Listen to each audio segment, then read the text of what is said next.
BRK news ప్రేక్షకులకి స్వాగతం. ఈరోజు రామ్ గోపాల్ వర్మ గారితో ఆర్టిఫిషియల్ ఇంటెలిజెన్స్ గురించి మాట్లాడుకోబోతున్నాం. వాస్తవంగా 2 సంవత్సరాల క్రితం ఆర్జీవి గారిని కలిసినప్పుడు ఏఐ గురించి, ఆర్టిఫిషియల్ ఇంటెలిజెన్స్ గురించి ఆయన ఇన్‌డెప్త్‌గా రీసెర్చ్ చేయడం అనేది, స్టడీ చేయడం అనేది చూస్తున్నాను. వాస్తవంగా ఏఐ అనేది ఒక మనిషిని ఇంటెలిజెన్స్‌ని ఎంత దాకా తీసుకెళ్ళబోతూ ఉంది. ఎట్ ద సేమ్ టైమ్ కొన్ని సందర్భాల్లో కరెక్ట్‌గా ఇన్‌డెప్త్ అండర్‌స్టాండింగ్ ఉన్న వ్యక్తి ఆయన దగ్గర నుంచి నేను చాలాసార్లు ఫీల్ అవుతూ ఉంటా.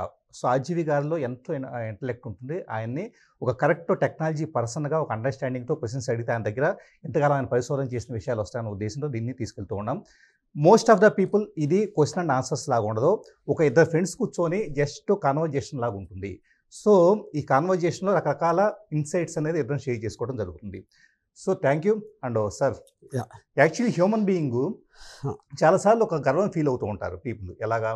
మిగతా జీవజాతుల కంటే కూడా మనిషి గొప్పవాడు. కొటేషన్స్, క్యాప్షన్స్ పొద్దున్నే వాట్సాప్‌లో షేర్ చేస్తూ ఉంటారు. గొప్పవాడు ఎలా అయ్యాడు? తెలివితేటలను బట్టి.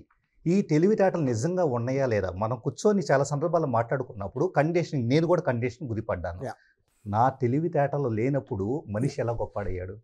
సో, దానిని ఇప్పుడు ఏఐ వచ్చిన తర్వాత ఇప్పటికే సగం పోయింది. సగం ఇంటెలిజెన్స్ పోయింది. జస్ట్ రోబోట్స్‌లా బతుకుతున్నాం. ఇప్పుడు ఆర్టిఫిషియల్ ఇంటెలిజెన్స్ వచ్చిన తర్వాత పూర్తిగా పోతుంది అనుకోవచ్చా? ఇక్కడ 2 పాయింట్స్ అండి. మీరు చాలా correct point layout. For example తెలివి అనేది ఏంటి? అది మనకు సింప్లిస్టిక్ డెఫినేషన్ అంటే ఇప్పుడు నాలెడ్జ్, ఇంటెలిజెన్స్, జీనియస్ ఉంటుంది. Knowledge is an accumulation of facts. Information. Intelligence is to analyse the given information and genius is to create something new out of it. అదొక thought అవ్వచ్చు, ఒక మషిన్ అవ్వచ్చు, ఒక ఏదైనా అవ్వచ్చు, ఒక టూల్. యూనో, ఉదాహరణకి ఒక సపోజ్ 2 + 3 ఎంత అంటే 5 అని చెప్తాం మనం. కానీ 5 అని చెప్పడానికి మన 2 వాల్యూ తెలియాలి, 3 వాల్యూ తెలియాలి. ఎగ్జాక్ట్లీ. దాన్ని అనలైజ్ చేసి 5. ఇప్పుడు 5 వచ్చిన తర్వాత దానికి ఏం చేస్తాం, ఎందుకు అసలు అర్థమెటిక్ అవసరం అనేది నెక్స్ట్ వస్తుంది. ఇంకొంచెం కాంప్లెక్స్ ఎగ్జాంపుల్ అంటే మీరు ఒక గ్లాస్లో చాలా చల్లటి నీళ్ళు వేసారు అనుకోండి. ఓకే. అక్కడ బయట చిన్న డ్రాప్స్ ఫామ్ అవుతాయి. ఎందుకు? అట్మాస్ఫియర్లో వాటర్ వేపర్ ఉంటుంది, అది లోయర్ డిగ్రీస్లో కండెన్స్ అవుతుంది. That is it. అప్పుడు ఇది ఉపయోగించి మన ఎయిర్ కండిషనర్, రెఫ్రిజిరేటర్ అలాంటివి కనిపెడతాం. So this is the whole point. ఇప్పుడు ఏ దగ్గరకు వస్తే మనకి ఏదైతే నాలెడ్జ్ ఉందో మనం అనుకుంటున్నామో, మన చిన్నప్పటి నుంచి బుక్స్ చదివామా, లేకపోతే చదువుకున్నామా, ఎవరు పెద్దలు చెప్పారా, లేకపోతే ఎక్స్పీరియన్సెస్, దానికి మించిన వేల రెట్లు, లక్షల రెట్లు నాలెడ్జ్ దానికి ఉన్నప్పుడు అది ప్రాసెస్ చేయడానికి కూడా, దాన్ని ప్రాసెస్ చేసి ఒక న్యూ కంక్లూజన్స్కి రావడానికి వచ్చిన టెక్నాలజీ అనేది first. It is the first ever invention which can think for it self. మిగతా అన్ని కూడా మనం చెప్పాలి ఏం చేయాలి. మనం అప్లికేషన్ మనం పెడుతున్నాం. ఇప్పుడు ఏసీ దానికి మనం స్విచ్ చేస్తే చేస్తుంది, స్విచ్ ఆపేస్తే ఆపేస్తుంది. But that is not the truth of a, like you know very well. So అప్పుడు ఏమవుతుందంటే, ఒకటి నాకు ఇప్పుడు మనం బిలీఫ్ సిస్టమ్ అని చెప్పారు కదా, ఒక నమ్మకాన్ని మనం ఫాలో అవుతాం. ఇప్పుడు ఉదాహరణకి నేను objectivistic principles of Ayn Rand అడిగాను. నెక్స్ట్ అది ఇచ్చిన తర్వాత నేను ఒక దానికి అపోజింగ్ థింగ్ ఏంటి, I mean what is the downside అని అడిగా. మళ్ళీ అది ఇచ్చింది. తర్వాత applications of that in practical aspect of whether it is a communism or capitalism, అది కూడా ఇచ్చింది. నేను అన్నిట్లో ఏది బెస్ట్ అని అడిగా. అంటే దాని ఆన్సర్ ఏమి ఇచ్చిందంటే, నేను ఏది ఫాలో అవునో నేను మషిన్ అని. అంటే ఇప్పుడు దానికి నాకు సైకలాజికల్ ఎఫెక్ట్ ఎలా వచ్చిందంటే, ఇప్పుడు నేను ఒక ఫీల్డ్లో ఎక్స్పర్ట్ అని నేను అనుకుంటున్నాను. నేను మిమ్మల్ని కలిసా, మిమ్మల్ని కలిసి నాకు సడన్గా మీకు నాకన్నా ఎక్కువ తెలుసు అని నాకు అనిపించినప్పుడు మీరు ఫాలో అవుతా, నేను ఫాలో అవునాను అనుకోండి. నాకన్నా ఎక్కువ తెలిసినవాడు నేను ఫాలో అవ్వకపోతే I will feel stupid. Exactly. అంటే అక్కడ ఏదో ఫాల్ట్ ఉందని తెలిసిపోతుంది కదా. Default human mindset adapting something. ఇది ఒక చిన్న ఎలిమెంట్ వచ్చింది. ఈ మధ్యన గ్రాక్ 3ని tell me 5 questions which Ayn Rand cannot answer అని ఇచ్చాను. నేను ఐన్ ర్యాండ్ కనీసం 2-3 సంవత్సరాలు నేను అధ్యయనం చేసి ఉంటా కాలేజ్ టైంలో. నాకు ఫేవరెట్ క్యారెక్టర్స్, నా థింకింగ్ షేప్ చేసిన ఫిలాసఫీ అది. ఇప్పుడు 2-3 years చదివాను, 40 years నుంచి నమ్ముతున్నా అప్పటి నుంచి ఇప్పటి వరకు నేను చెప్పేది. ఇప్పుడంటే వారం క్రితం వరకు. ఇప్పుడు గ్రాక్ 3 ఇచ్చిన క్వశ్చన్స్ అది ఐన్ ర్యాండ్ గారు బతికిలేరు, ఆవిడ ఆన్సర్ చేయగలుగుతారా లేదా నాకు తెలియదు, కానీ ఒక ఫాలోవర్గా నేను ఆన్సర్ చేయలేకపోయా దానికి. అంటే ఏంటి, ఆల్మోస్ట్ 40 ఏళ్ళ నుంచి నేను ఎదవనయ్యాను ఫీలింగ్ వచ్చింది. అంటే మనకి తెలిసిందే అప్పర్ లిమిట్ అనుకుంటే మనకన్నా ఎక్కువ తెలిసినోడు అయినప్పుడు మీ నాలెడ్జ్ అంతా పోతుంది కదా. That is the effect it is creating right now for me. అప్పుడు ఏమవుతుందంటే ఒక కాన్సిక్వెన్స్గా ఇప్పుడు నేను అంత కష్టపడి చదివి రిటైన్ చేసింది ఇప్పుడు వదిలేసింది పక్కన పెట్టి ఉన్నా కూడా సేమ్ మీకు ఇస్తాను. మీరు ఐన్ ర్యాండ్ పేరు ఇవ్వాల, మీ పేరు తెలియదు అనుకోండి ఒకవేళ, ఇంకెవరికో సుబ్బారావు. మనకి నాలెడ్జ్ అన్నా ఏదన్నా సందర్భాన్ని సరిపడ అవసరం అవుతుంది. ఆ సందర్భం వచ్చినప్పుడు ఐన్ ర్యాండ్ ఏం చెప్పింది అంటే టక్కని ఇచ్చేసింది ఆడు కూడా. అంటే ఏంటి, ఇదే నాలెడ్జ్ నేను అంత కష్టపడి ఎక్స్పర్ట్ అయ్యాను అనుకున్నది ప్రపంచంలో అందరికీ ఇచ్చేస్తుంది. 40 years పాటు మీరు ఇన్వెస్ట్ చేసిన టైం వేస్ట్. కరెక్ట్. వాళ్ళందరూ కూడా సింపుల్ గా. సో ఇది ఒకలా చూస్తే height of democratism. Every knowledge is in everybody's hands as whenever they want it. ఇది ఒక సైడ్. రెండో సైడ్ ఏంటంటే అందరికీ అన్ని చోట్ల ఉన్నప్పుడు మీకు ఫండమెంటల్ ప్రిన్సిపల్ ఆఫ్ క్యాపిటలిజం, మనుషులందరూ సమానం కాదు, ఎబిలిటీ వేరు ఉంటుంది, కెపాసిటీ వేరు ఉంటుంది, ఇంటెలిజెన్స్ వేరు వేరే లెవెల్స్ ఉంటాయి. అందరికీ ఒకటే ఉన్నప్పుడు మీకు మోటివేషన్ పోతుంది. Reason communism fail. ఇప్పుడు ఏ ఆస్పెక్ట్ లాంటి దాంట్లో అది ఏమవుతుందంటే, ఇప్పుడు నేను డెఫినెట్గా నేను మంచి డైరెక్టర్ అవుతాను ఎందుకు అనుకున్నాను, నేను ఆ టైంలో ఉన్న డైరెక్టర్స్ని చూసి వాళ్ళకన్నా నేను బాగా తీయగలుగుతాను అనే ఒక మోటివేషన్తో. ఎవడో డబ్బులు ఎవడో ఇండస్ట్రీ పెడతాడు, ఎవడో ఇంకోటి ఏదో బుక్ రాస్తాడు, ఇలాంటి రకరకాల మోటివేషన్స్ ఉంటాయి. అంటే అప్పుడేంటి, ఇప్పుడు మనం ట్రాన్సియెంట్ స్టేజ్లో ఉన్నాం కాబట్టి మనకి ఇంకా క్వశ్చన్ అడుగుతున్నాం, అబ్బురు పడుతున్నాం, ఏంటి ఇలా చెప్పేస్తుంది అలా చేసేస్తుంది, ఆ ట్రాన్సియెంట్ స్టేజ్.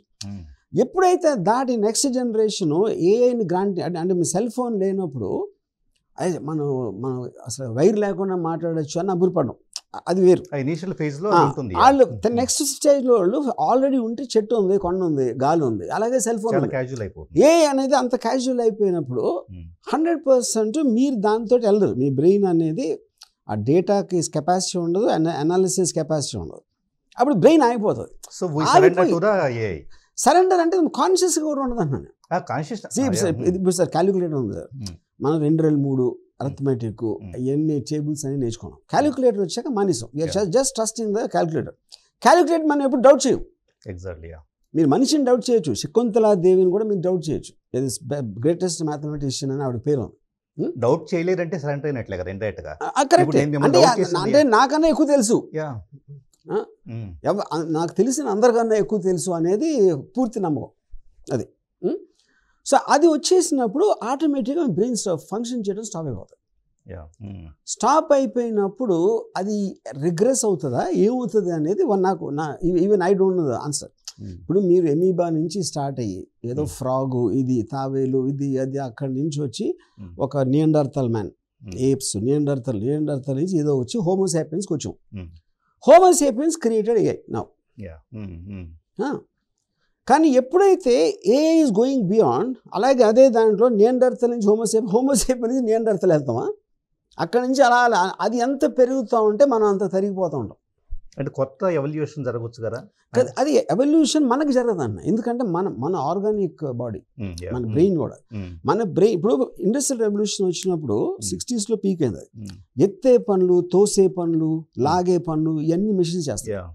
మనకి టైం ఉండి మన స్కిల్స్ నేర్చుకున్నాం, ఇంటెలిజెన్స్ నేర్చుకున్నాం, కంప్యూటర్లు కనిపెట్టాం, ఇవన్నీ చేసాం, లేబర్ వర్క్ అనేది మానేసి. ఇప్పుడు అది మైండ్ని రీప్లేస్ చేస్తాం. అనలైజ్ బెటర్ దెన్ మీ అనే నమ్మకం క్యాలిక్యులేట్ మీద వచ్చినట్టు నాకు ఏ మీద వచ్చిన రోజు నా మైండ్ ఆపేస్తుంది, నేర్చుకోవడం ఆపేస్తుంది. ఇప్పుడు నాకు ఐన్ ర్యాండ్ గురించి భలే చెప్పింది అంటే ఫస్ట్ నాకు ఐన్ ర్యాండ్ తెలిసి ఉండాలి కదా, అది అర్థం చేసుకోవడానికి. ఐన్ ర్యాండ్ తెలియకపోతే ఐన్ ర్యాండ్ సందర్భం వస్తే అది చెప్పింది నమ్మేస్తాను, నాకు మళ్ళీ చెక్ చేసుకుని చదివి అని అంత అవసరం లేదు. So your brain starts completely dysfunctioning. ఇప్పుడు ఒక అమెరికాలో ఒక చిన్న ఇన్సిడెంట్ జరిగింది. ఎవడో సమ్ సైకోపాథిక్ గై తన డాటర్ని ఒక బేస్మెంట్లో ఎక్కడో పెట్టేసి వదిలేసాడు. అమ్మాయి 10 years ఉన్నప్పుడు చేస్తే ఇంకో 10 years తర్వాత పోలీసులకి ఏదో రిపోర్ట్ వచ్చి వాళ్ళు వెళ్ళి ఆ అమ్మాయిని రక్షించారు. అక్కడ ఇంట్రెస్టింగ్ ఆస్పెక్ట్ ఏమొచ్చిందంటే she is completely cut off from the world, that girl, because for 10 years.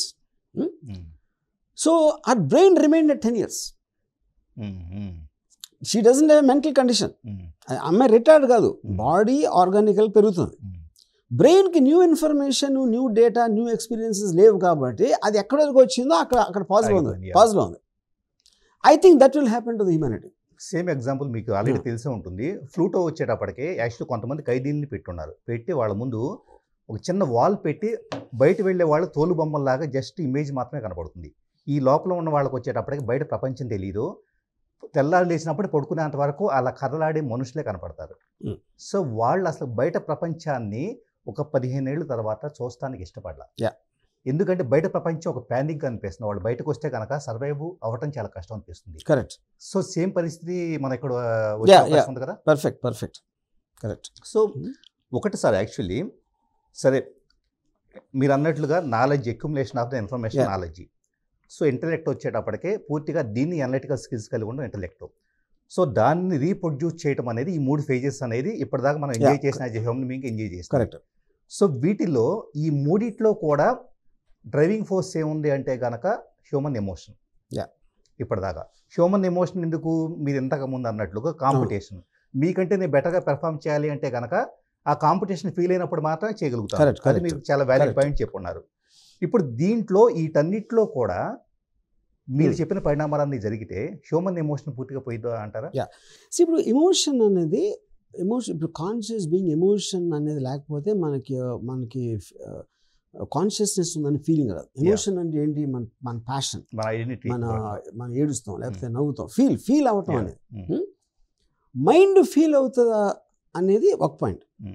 అంటే మీరు రా లాజిక్ అండ్ రీజనింగ్ పవర్లో చేసినప్పుడు ఎమోషన్ని పక్కకు తీసేసి చేయటం అనేది మనుషుల్లో కూడా చాలామంది కోల్డ్ బ్లడ్ ఉంటారు. కొంతమంది మరీ ఎమోషనల్ అవుతారు, కొంతమంది ఇంకోటి ఏదో ఉంటారు.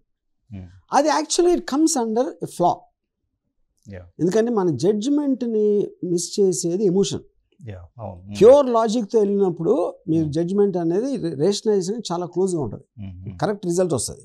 But at the cost of someone getting hurt, someone become something. కానీ ఆ ఎమోషన్స్ ఎలా వచ్చినాయి మనకి? అవన్నీ ఫేక్ ఎమోషన్స్.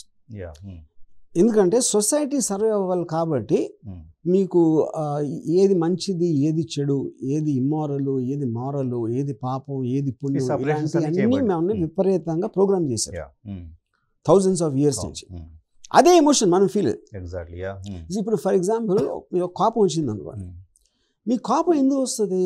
మీరే రైట్ అనుకున్నప్పుడు కోపం వస్తుంది. ఎగ్జాక్ట్లీ. నేనే రైట్, కానీ నేనే ఎందుకు అనుకోవాలి రైట్ అని? తన పాయింట్ ఆఫ్ వ్యూ ఉంటుంది కదా, తన సర్కమ్స్టెన్సెస్ వేరే అవ్వచ్చు కదా అని నేను రేషన్గా ఆలోచిస్తే నాకు కోపం రాదు.